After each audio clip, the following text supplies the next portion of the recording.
This construction site here in Fredericton is home to some of the first NB housing units to open in decades.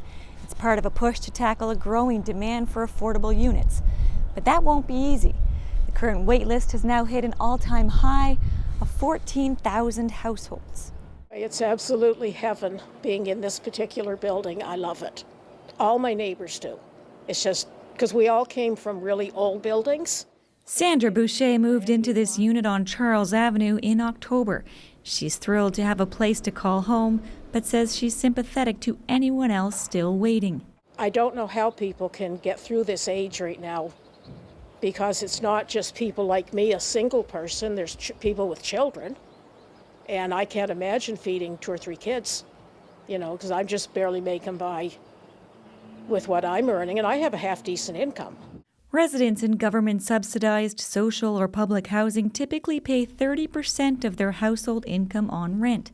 It can be a big benefit to anyone struggling, but the supply has been stagnant for years.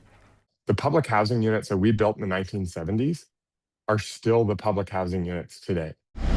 There are roughly 4,600 public housing units in the province today, but the minister responsible for housing says they're opening up the first new units the province has seen in 40 years. We are committed to an end in sight of saying 20% of housing in this province should be non-market housing directed to support affordability measures.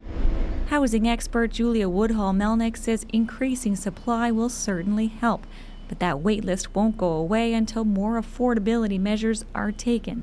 So with pressures coming on everyone from different directions for, increased costs of services, increased costs of transportation, of food, of hydro in the province, that's a big thing that impacts homeowners and renters. We're not seeing the conditions of affordability that we think we would need in order to, really move the needle on housing affordability.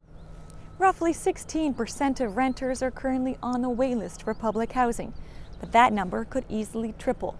Woodhall-Melnick says currently more than 50% of renters already qualify.